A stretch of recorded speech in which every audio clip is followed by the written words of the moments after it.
Por el Grupo Parlamentario Vox y el Grupo Parlamentario Mixto en el Senado, tiene la palabra el señor Gil Lázaro. Muchas gracias, señora presidenta.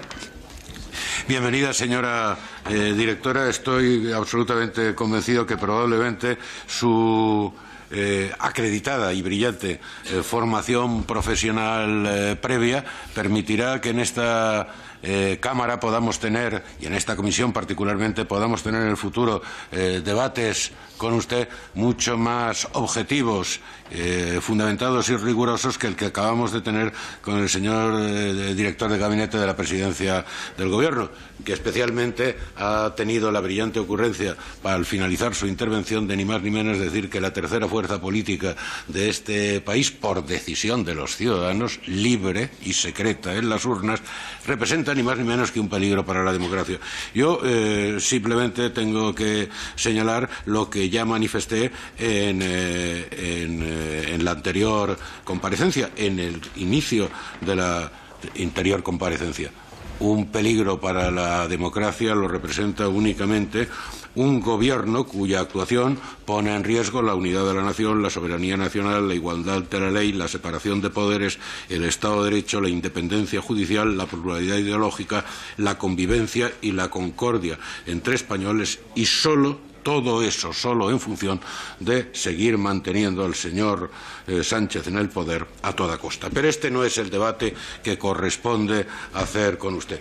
Yo, en el brevísimo tiempo de que disponemos, señalaría tres elementos sobre los que creo que su departamento tiene que hacer una reflexión técnica. Tres amenazas evidentes.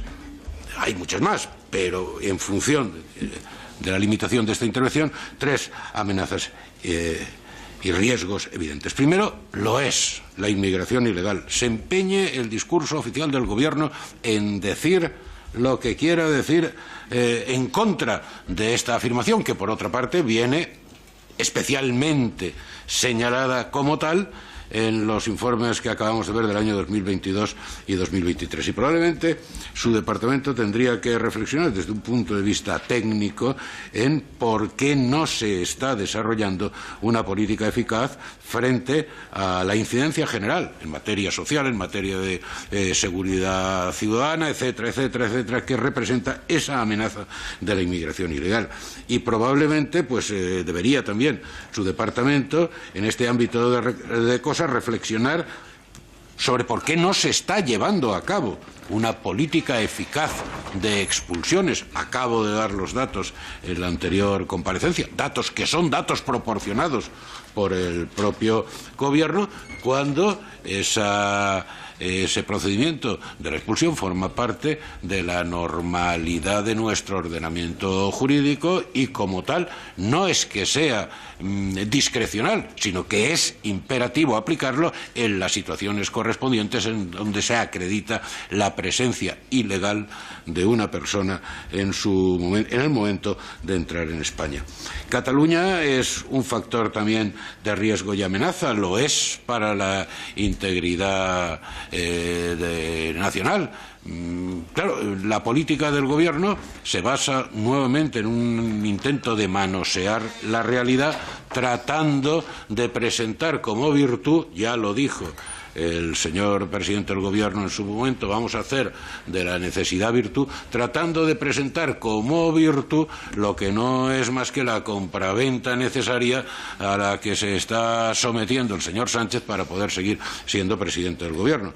Y nos dice que todo viene fundamentado en razón de llevar adelante una política de convivencia. Bueno, yo creo que en su departamento, de cara a lo que pueda suceder en el futuro, se tienen que hacer las previsiones correspondientes, porque no parece muy acorde con el desarrollo, la voluntad de desarrollar esa política de convivencia, que, por ejemplo, el señor Puigdemont acabe de decir que la amnistía es el primer paso para culminar lo que se empezó en 2017 y que hay que acabar eso ahora.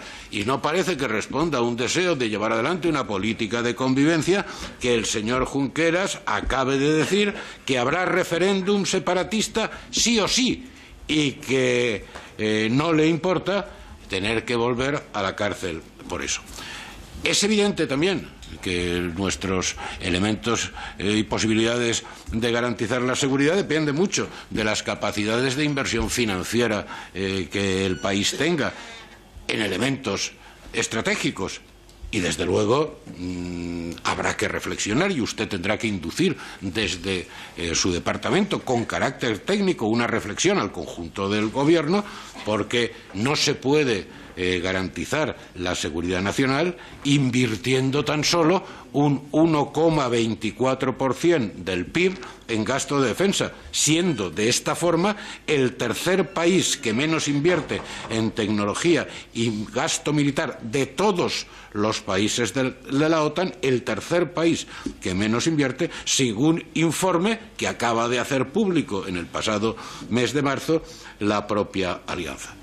Y cuando hablamos de vulnerabilidad energética, vuelvo a insistir, no se puede anteponer un discurso político, un puro discurso político, a un análisis realista y cabal de las disponibilidades de recursos naturales que España tiene y puede explotar.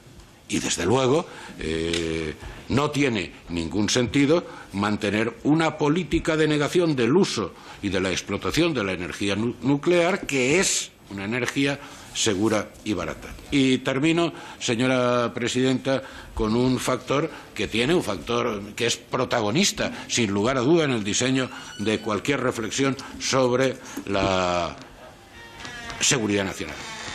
Podría reiterar algunas de las consideraciones que ya he hecho, no lo voy a hacer, pero dejaré simplemente una pregunta en el aire.